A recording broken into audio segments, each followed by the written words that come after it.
Selamat hari Minggu, jemaat Tuhan yang terkasih. Salam sejahtera bagi kita semua. Majelis Jemaat mengucapkan selamat beribadah bersama keluarga di rumah. Mohon perhatian untuk hal-hal sebagai berikut.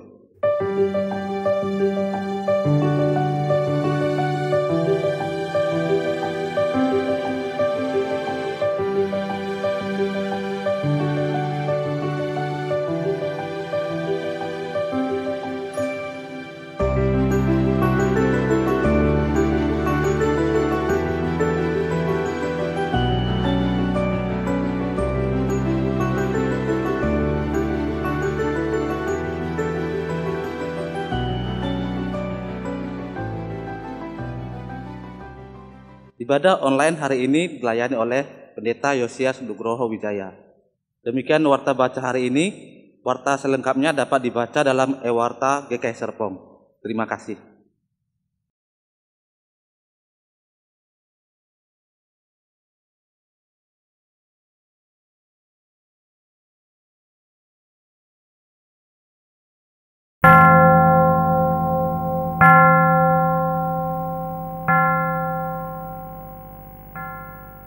Umat Tuhan yang terkasih, marilah kita awali ibadah ini dengan berlitani. Hanya pada Allah saja kiranya aku tenang, sebab daripadanya lah harapanku. Hanya Dialah gunung batuku dan keselamatanku, kota bentengku, aku tidak akan goyah. Pada Allah ada keselamatanku dan kemuliaanku. Gunung batu keselamatanku, tempat perlindunganku ialah Allah. Percayalah kepadanya setiap waktu, hai umat. Curahkanlah isi hatimu di hadapannya. Allah ialah tempat perlindungan kita.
Umat Tuhan, marilah kita masuki ibadah ini yang dilandaskan dengan keyakinan bahwa pertolongan kita adalah dalam nama Tuhan yang menjadikan langit dan bumi.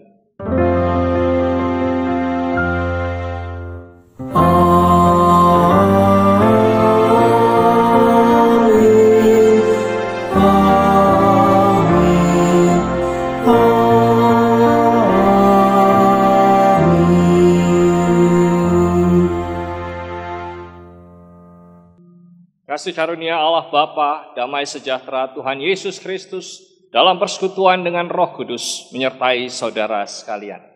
Dan menyertai saudara juga.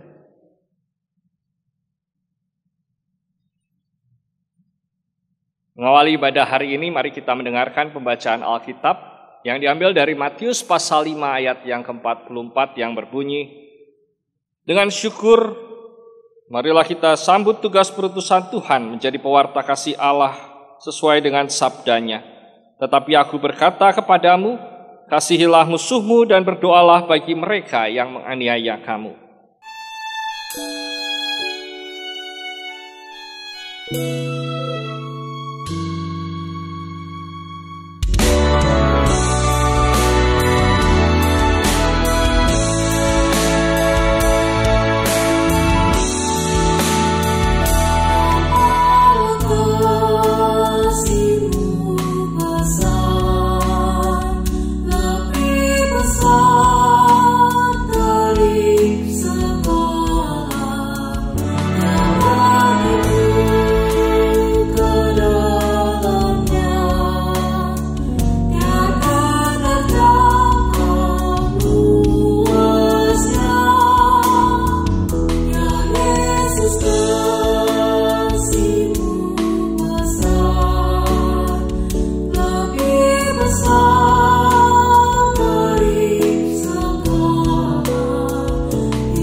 Kini kita boleh bersama-sama datang kepada Tuhan untuk mengakui dosa kita. Dan biarlah kita boleh memulainya dengan menyatakan pengakuan pribadi kita masing-masing. Setelah itu saya akan menutupnya dalam doa. Mari kita mengaku kepada Tuhan.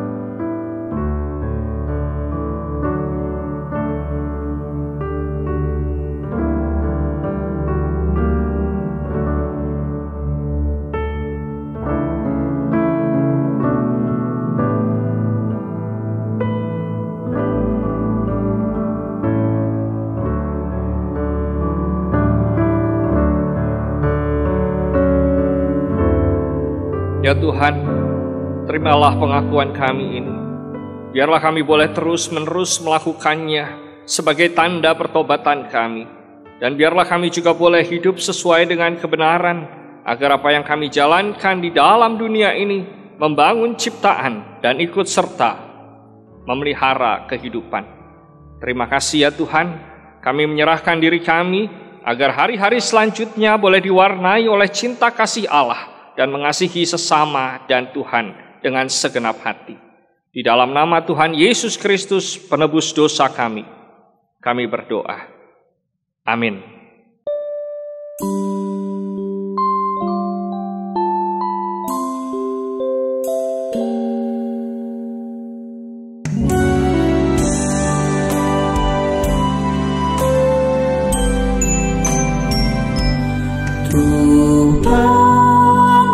Bila hati kawanku terluka oleh tingkah ujarku, dan kehendakku jadi panduku,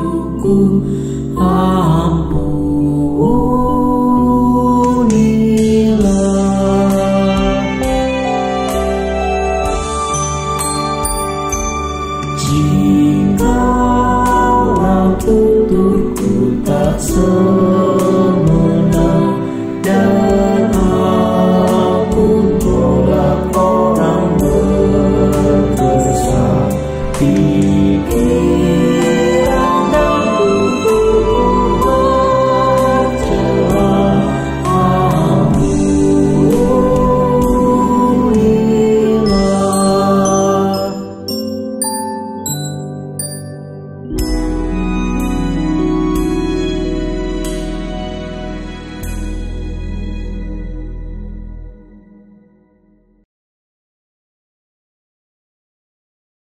Saudara-saudara, terimalah berita anugerah berdasarkan Kisah Para Rasul 4 ayat 11 dan 12 yang berbunyi, Yesus adalah batu yang dibuang oleh tukang-tukang bangunan, yaitu kamu sendiri. Namun ia telah menjadi batu penjuru. Dan keselamatan tidak ada di dalam siapapun juga, selain di dalam Dia. Sebab di bawah kolong langit ini tidak ada nama lain yang diberikan kepada manusia yang olehnya kita dapat diselamatkan. Demikianlah berita anugerah dari Tuhan. Syukur kepada Allah. Dalam pengampunannya, marilah kita juga terus mengampuni siapapun juga yang bersalah kepada kita. Dan kiranya damai Tuhan boleh terus berada di dalam diri kita. Damai Tuhan besertamu. Dan besertamu juga.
Saudara-saudara, mari kita berdoa.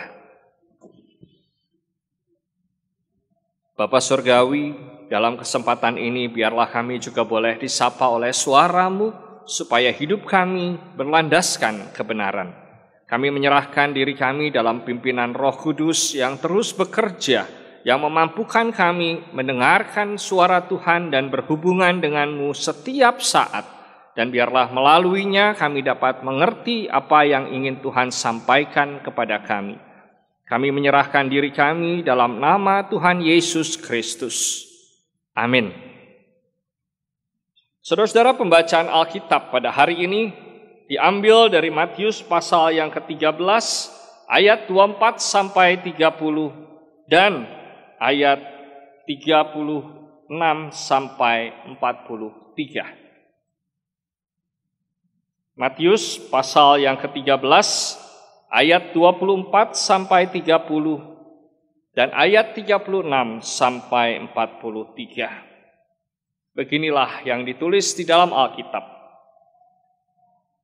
Yesus membentangkan suatu perumpamaan lain lagi kepada mereka, katanya, hal kerajaan surga itu seumpama orang yang menaburkan benih yang baik di ladangnya.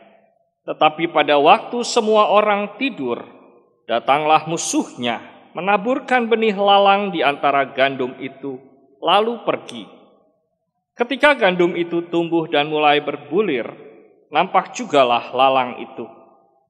Maka datanglah hamba-hamba tuan ladang itu kepadanya dan berkata, Tuan, bukankah benih baik yang Tuan taburkan di ladang Tuan?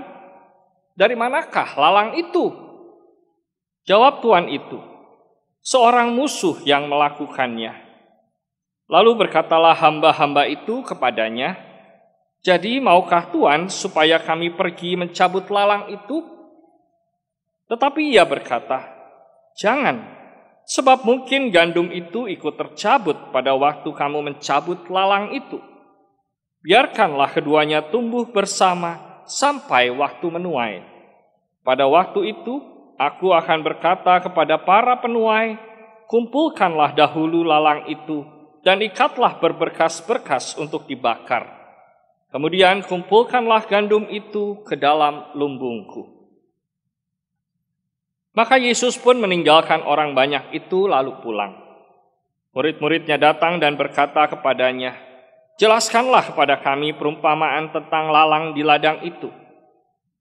Ia menjawab, katanya, orang yang menaburkan benih baik ialah anak manusia, ladang ialah dunia. Benih yang baik itu anak-anak kerajaan, dan lalang anak-anak si jahat.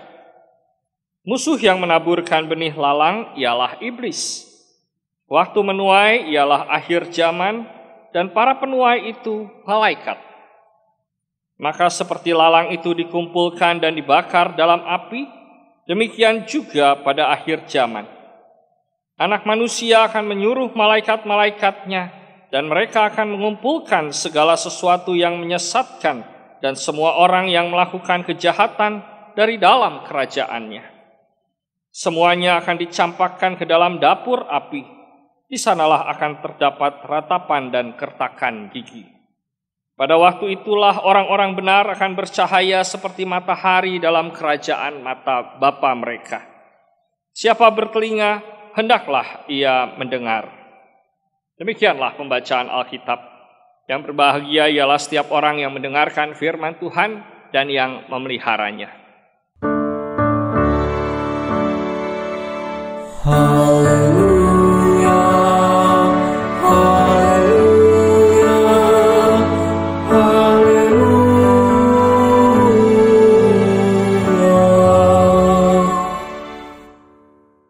Selamat beribadah saudara-saudara, selamat mendengarkan suara Tuhan, dan biarlah kita merenungkannya di dalam seluruh bentuk pergumulan kita supaya Ia dapat menolong kita menghadapi kehidupan dengan bertanggung jawab sesuai dengan kehendak Tuhan.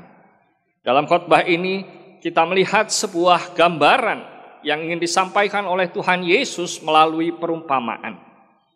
Kenapa Yesus berbicara atau mengajar dengan perumpamaan? Mungkin hal ini sudah berulang kali kita dengar dan pahami. Tetapi saya akan menjelaskannya sedikit saja bagi kita. Perumpamaan adalah salah satu cara yang dipakai oleh Yesus untuk memperlihatkan adanya kelas-kelas pendengar di dalam pembicaraan dengan Dia. Ketika Yesus berbicara, ketika Yesus mengajar, tidak semua orang memiliki intensitas perhatian yang sama. Ada orang yang ingin belajar lebih banyak dari apa yang Yesus sampaikan. Tetapi tidak sedikit juga yang mengabaikan kata-kata Yesus. Ada yang memandang Yesus hanyalah juru mujizat yang mengadakan berbagai keajaiban di dalam kehidupan. Dan oleh karenanya mereka hanya tertarik kepada bentuk-bentuk keajaiban yang Yesus tampilkan. Seperti menyembuhkan orang sakit, membangkitkan orang mati, dan beraneka hal lain yang jarang-jarang mereka temui di dalam kehidupan setiap hari mereka. Tetapi ada orang lain juga yang dengan penuh ketekunan berusaha untuk mendengarkan apa yang Yesus sampaikan. Dan selain mendengarkan, dia juga berusaha untuk mengerti. Kira-kira kata-kata Yesus ini punya makna apa bagi kehidupannya. Sehingga kata-kata Yesus ini tidak sambil lalu saja didengar, tetapi dia juga berusaha mencermati sampai ke titik yang paling mendalam, yang paling mendasar, dan yang sungguh-sungguh menjadi inti pembicaraan Yesus. Pesan itulah yang baginya terasa penting. Dan karena itulah maka Yesus bicara dalam perumpamaan. Buat orang-orang yang tidak peduli, maka perumpamaan itu tidak akan bicara banyak. Tidak akan membuat mereka mengerti apa yang dikehendaki oleh Yesus. Tetapi buat mereka yang sungguh-sungguh ingin tahu, maka perumpamaan ini nantinya akan dijelaskan lagi oleh Yesus artinya. Dan kemudian akan dimaknai lagi melalui refleksi kehidupan yang mereka jalani. Oleh karena itu, cerita Yesus ini menjadi sesuatu yang penting buat mereka. Nah, saudara-saudara, perumpamaan yang Yesus sampaikan umumnya bicara tentang kerajaan sorga. Injil Matius banyak sekali menggunakan istilah kerajaan sorga ketimbang kerajaan Allah. Hanya tercatat 4 kali di dalam Injil ini istilah kerajaan Allah dipergunakan. Untuk menggambarkan bahwa Matius ingin sekali memperlihatkan keagungan Allah. Dan bagaimana manusia yang ingin terlibat di dalamnya akan merasakan keagungan Allah itu. Surga digambarkan sebagai sesuatu yang indah, sesuatu yang menjadi tujuan kehidupan setiap orang. Akan tetapi surga itu bukan di langit atau di awan-awan. Surga itu ada di dalam seluruh pribadi dan kehidupan manusia yang hidup di dalam Yesus. Setiap orang yang menceburkan dirinya ke dalam nama Yesus mengalami kerajaan sorga tersebut. Dan oleh karena itu Yesus mengatakan bagaimana caranya supaya kamu bisa masuk ke dalam namaku itu, supaya kamu bisa masuk dan memahami apa yang menjadi kerinduanku. Maka dengarkanlah perumpamaan ini. Perumpamaan tentang lalang di tengah-tengah ladang, berbicara tentang sebuah cerita. Di dalamnya ada penokohan yang digambarkan oleh Yesus. Ada seorang petani yang menabur benih, dan kemudian selang beberapa waktu kemudian ada musuh petani yang juga menaburkan lalang. Benih dan lalang itu tumbuh bersama-sama. Benih dan lalang ini bentuknya mirip satu dengan yang lain sehingga sukar dibedakan. Nah, ketika diketahui oleh orang-orang upahan di ladang bahwa ada sesuatu yang berbeda yang ditanam, yang tidak sesuai dengan hasil tanaman si petani, mereka mengatakan, bolehkah kami mencabutnya? Bolehkah kami memisahkannya supaya benih yang ditaburkan oleh sang petani itu dapat tumbuh dengan subur, dengan baik, tidak ada gangguan. Sebab lalang itu berpotensi menghalangi proses pertumbuhan sang benih. Kemudian petani itu mengatakan, menurut cerita Yesus, tidak usah, biarkan mereka tumbuh bersama-sama. Sebab memang akan susah kalau misalnya kamu mencabutnya, nanti jangan-jangan ada bagian dari benih itu yang ikut terangkat atau terambil, sehingga ia tidak tumbuh di dalam ladang tersebut. Nah, saudara-saudara, bagaimana kita mengartikan perumpamaan ini? Perumpamaan ini bersifat alegoris atau metaforis. Artinya, pada setiap tokoh yang diceritakan oleh Yesus ada padanannya. Ya, barangkali kalau saya tanya kepada Pak Julward, kira-kira padanannya apa Pak Julward? Petani ini merujuk pada siapa? Pak Julward mungkin sudah punya bayangan. Di sekolah minggu dulu saya sudah diceritakan dan sampai sekarang saya pasti masih ingat siapa-siapa saja yang dirujuk oleh cerita Yesus di dalam perumpamaan tersebut.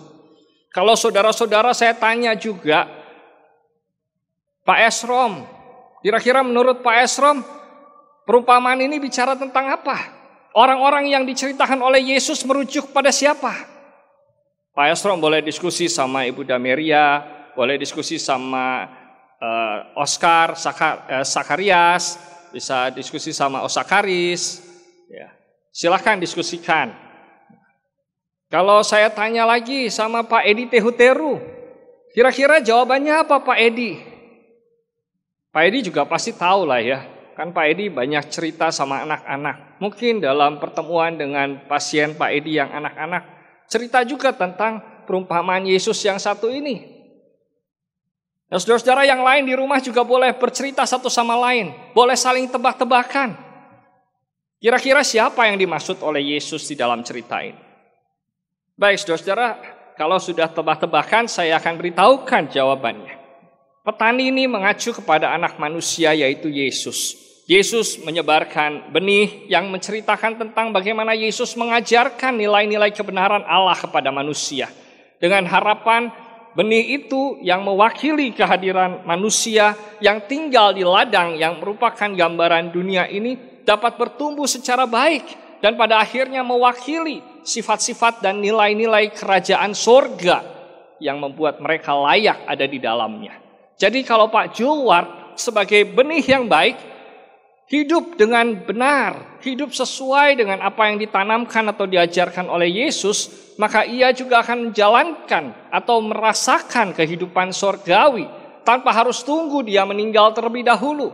Kerajaan sorga yang disediakan oleh Allah di tengah-tengah dunia ini adalah milik setiap orang yang hidup secara baik, yang kalau digambarkan dalam benih, ia tumbuh secara normal, ia tumbuh dengan kuat, dan hasilnya juga berbuah. Benih tentu saja mewakili orang-orang yang sudah menjadi umat Allah. Mereka yang percaya kepada Yesus Kristus dan pemberitaannya, yang mengikut Yesus dari waktu ke waktu, tidak setengah-setengah, dan bersungguh-sungguh melakukan apa yang menjadi kehendak Allah.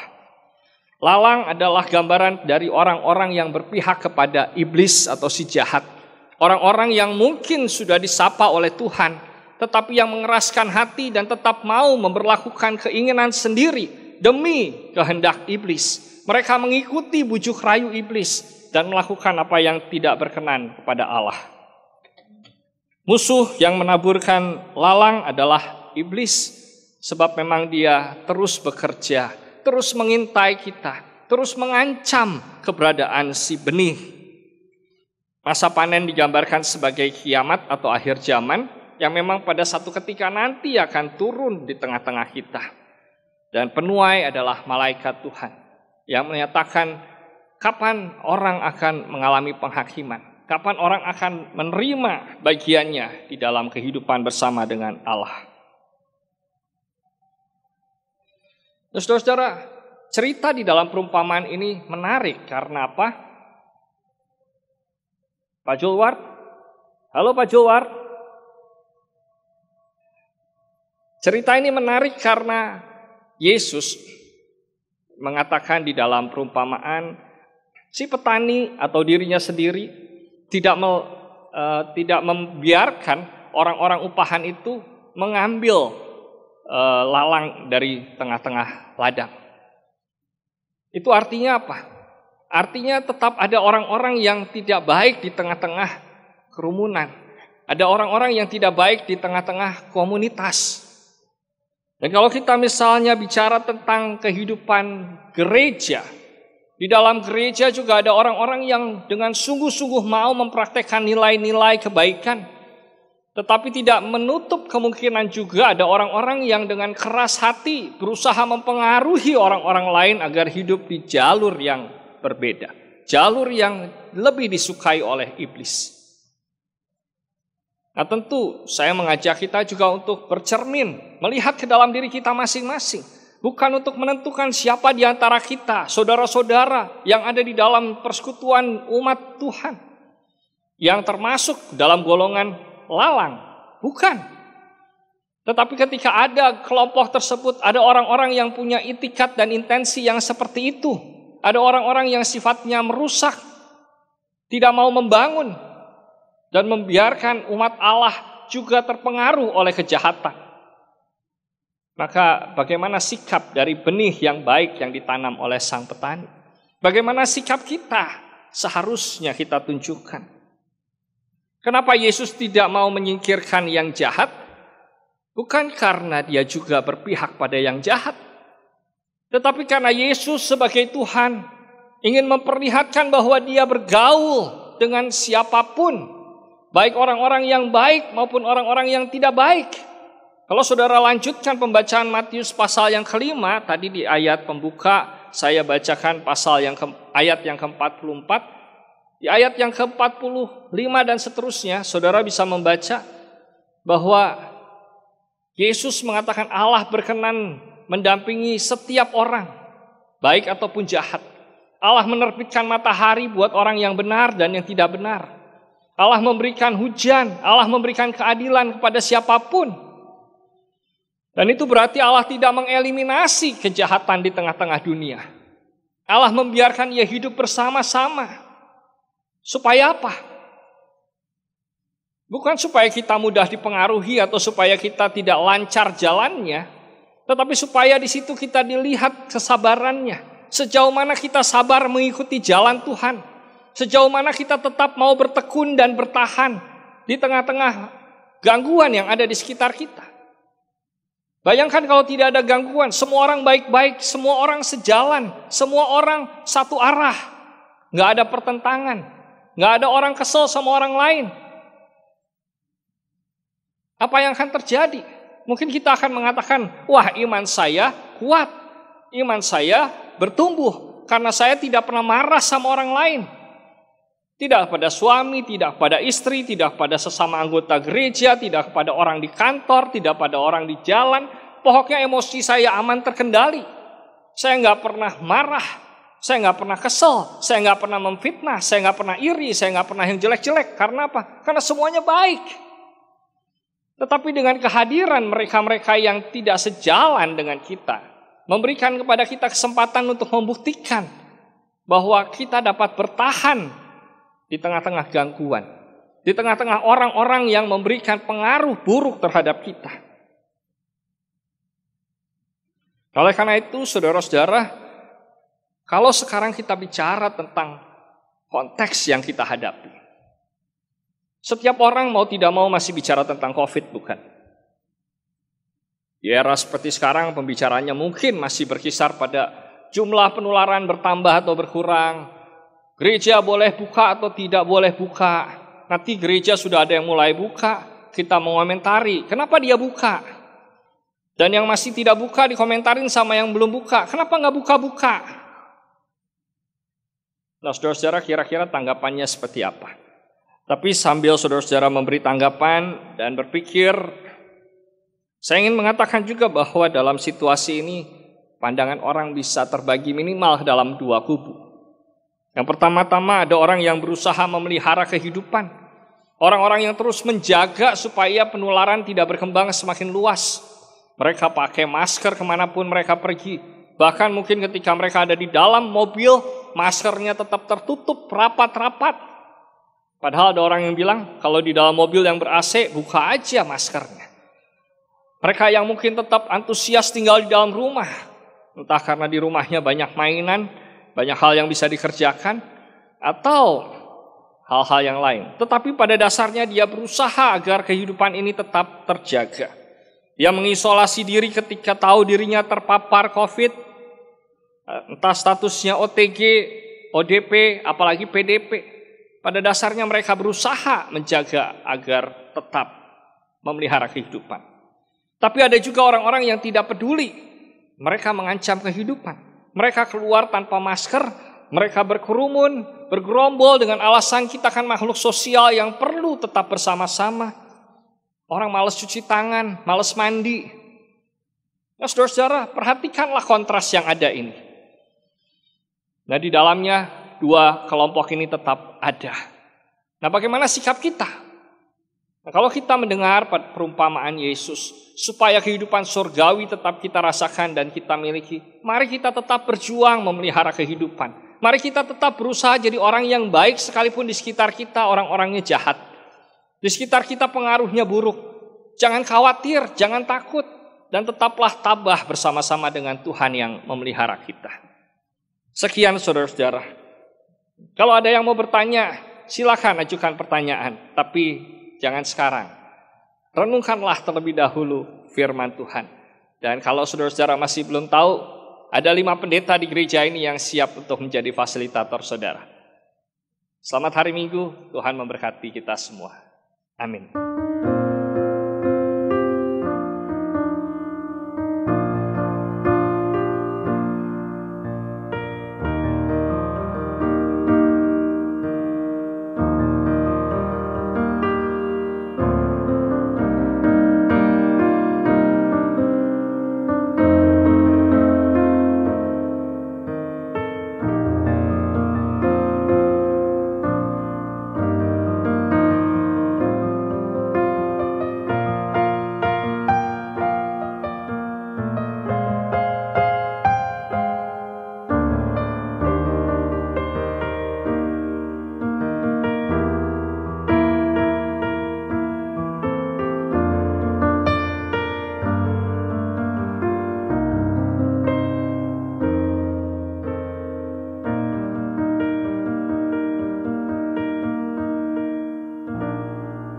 Saudara-saudara, kita akan mendengarkan persembahan pujian yang dilakonkan oleh teman-teman kita dari Paduan Suara Anak Eklesia.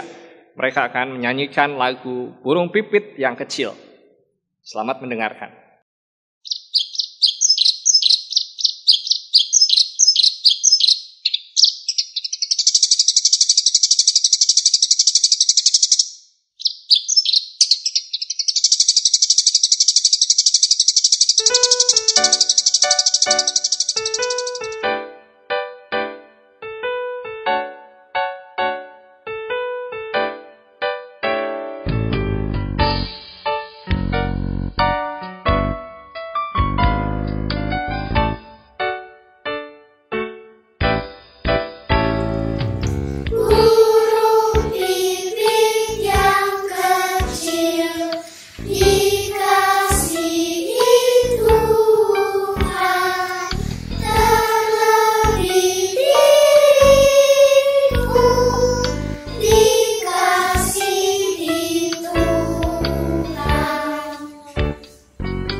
Jemaat kami undang untuk berdiri. Marilah kita bersama dengan gereja dari segala abad dan tempat mengakui iman kita menurut pengakuan iman rasuli yang demikian. Aku percaya kepada Allah, Bapa yang Maha Kuasa, Khalik langit dan bumi, dan kepada Yesus Kristus, Anaknya yang tunggal Tuhan kita, yang dikandung dari Roh Kudus, lahir dari anak darah Maria, yang menderita sengsara di bawah pemerintahan Pontius Pilatus, disalibkan, mati dan dikuburkan, turun ke dalam kerajaan maut, pada hari yang ketiga bangkit pula dari antara orang mati, naik ke surga, duduk ke sebelah kanan Allah, Bapa yang Maha Kuasa, dan dari sana Ia akan datang untuk menghakimi orang yang hidup dan yang mati. Aku percaya kepada Roh Kudus, gereja yang kudus dan am, persekutuan orang kudus, pengampunan dosa, kebangkitan orang mati, dan hidup yang kekal. Amin. Jemaat dipersilakan duduk kembali.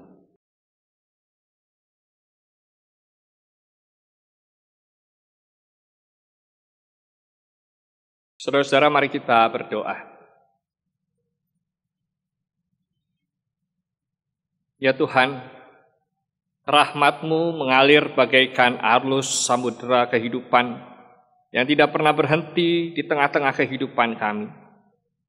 Karenanya kami mengucap syukur kepadamu, karena di antara berbagai macam pergumulan dan kesulitan hidup, kami boleh tetap disertai oleh Tuhan. Kami tetap boleh merasakan kehangatan dan tuntunan tangan Tuhan. Dan kami juga boleh tetap menjalani kehidupan dalam segala warnanya. Di tengah-tengah pandemi COVID saat ini ya Tuhan, Engkau tetap memberikan kepada kami pemikiran, akal budi untuk bisa merumuskan jalan keluar menghadapi berbagai kesulitan. Sehingga penderitaan yang kami alami dapat kami hadapi dengan kepala tegak, dengan tetap bersandar pada pertolongan Tuhan yang maha baik, Tuhan yang senantiasa menolong kami. Karenanya ya Bapa, biarlah kami boleh terus menghadapkan diri kepadamu, percaya bahwa segala sesuatu yang kami alami selalu memiliki jalan keluar di dalam Engkau. Dan ajar kami juga untuk boleh terus-menerus mengarahkan diri kepadamu. Kami belajar dari pengalaman iman melalui firman yang kami dengar hari ini, yakni setiap orang yang percaya tetap dihadirkan di tengah-tengah orang-orang yang mengganggu kehidupan imannya. Tetapi Tuhan, Engkau memberikan kepada kami kesempatan untuk membuktikan bahwa iman kami tidak goyah oleh kehadiran mereka yang mengganggu kami. Termasuk oleh keberadaan COVID yang sudah beberapa bulan terakhir ini menghantui, bahkan merusak jalannya kehidupan kami. Tuhan, kami juga mempercayakan diri agar boleh terus-menerus hidup di dalam kesabaran, karena Engkau telah menganugerahkannya kepada kami dan memberikan kepada kami kesempatan untuk membuktikan bahwa kesabaran pada akhirnya membuahkan hasil yang manis. Oleh karena itu ya Tuhan, biarlah kami boleh tetap bersandar padamu, bersabar dalam segala penderitaan, sehingga kami merasakan tangan Tuhan yang menguatkan kami, memberikan penghiburan dan anugerah dalam diri kami. Terima kasih ya Tuhan, biarlah kami juga boleh senantiasa bersekutu bersama-sama dengan anggota keluarga kami, supaya melaluinya kami juga boleh diteguhkan dalam kebersamaan, dan kami juga boleh mengetahui bagaimana caranya Tuhan menolong kami menghadapi hari-hari kami belakangan ini. Terima kasih ya Tuhan. Inilah doa kami yang kami panjatkan di dalam nama Tuhan Yesus Kristus, Tuhan yang sudah mengajar kami berdoa.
Kita tiba liturgi persembahan. Marilah kita bersukacita dan mengatakan syukur karena Tuhan mengutus kita jadi pewarta kasih-Nya dengan memberikan persembahan dengan mengingat firman-Nya dalam 1 Korintus 13 ayat 3. Dan sekalipun aku membagi-bagikan segala sesuatu yang ada padaku, bahkan menyerahkan tubuhku untuk dibakar, tetapi jika aku tidak mempunyai kasih, sedikit pun tidak ada faedahnya bagiku.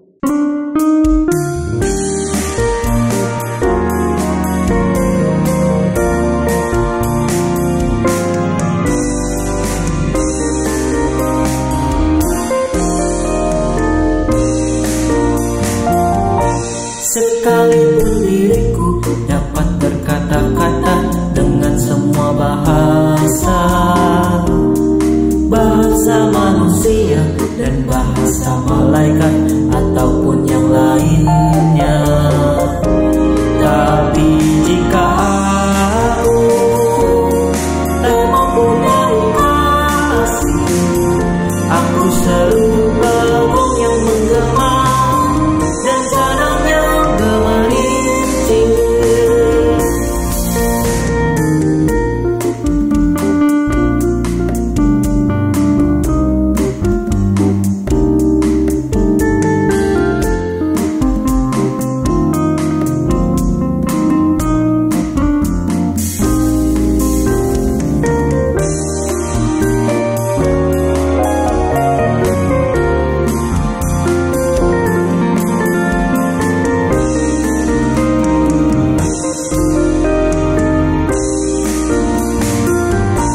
Sekalipun diriku membagikan semua harta yang kumiliki, bahkan aku serahkan tubuh jiwa ragaku dibakar pun ku sudi, tapi jika aku tak mempunyai kasih, tiada berguna lagi diriku, tiada berguna diriku.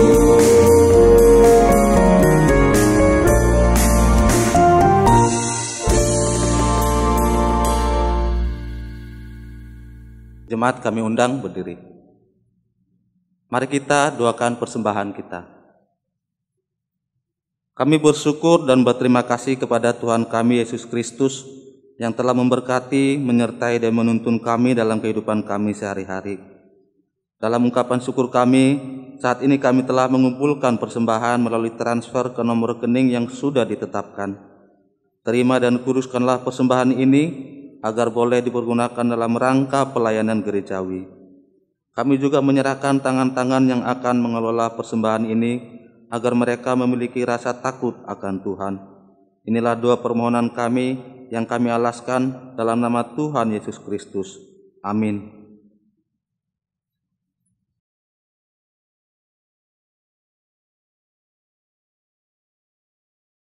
Saudara-saudara, lalang yang ada di tengah-tengah ladang dibiarkan oleh Tuhan dengan maksud supaya ketika kita berhadapan dengan orang-orang yang tidak berkenan kepada Tuhan, kita sanggup tetap menghadapinya dalam kesabaran dan ketabahan.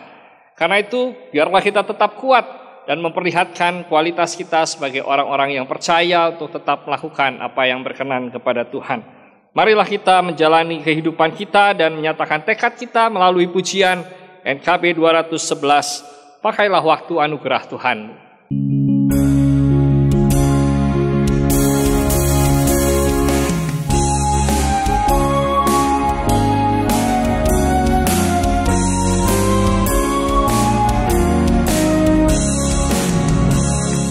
Pakailah waktu anugerah Tuhanmu, hidupmu singkat bagaikan kembang. Mana benda yang kekal di hidup, hanya kasih tak akan lekang.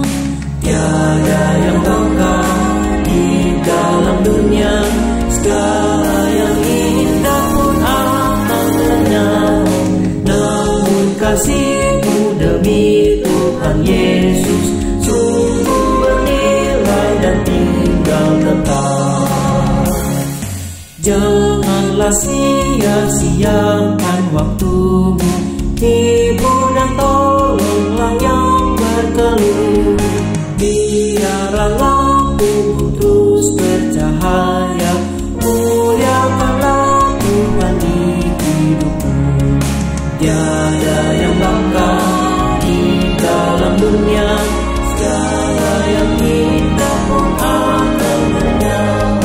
Namun kasih-Mu demi Tuhan Yesus sungguh bernilai dan tinggal tetap.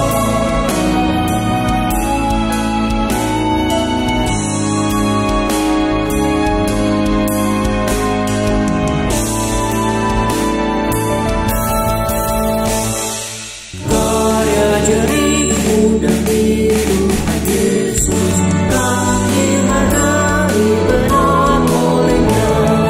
Kasih yang sudah Kau tabur di dunia, nanti Kau tuai di sorga mulia. Tiada yang bakal di dalam dunia, segala yang indah pun akan lenyap. Namun kasih-Mu demi Tuhan Yesus sungguh bernilai dan tinggal tetap.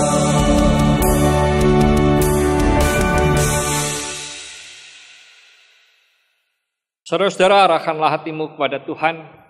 Kami mengarahkan hati kami kepada Tuhan. Jadilah saksi Kristus. Syukur kepada Allah, Terpujilah Tuhan. kini dan selamanya. Dan terimalah berkat Tuhan. Allah yang Maha Murah merangkul saudara, agar saudara berani menjalani pergumulan hidup. Yesus Kristus penebus terus memampukan saudara bertekun dalam firman-Nya.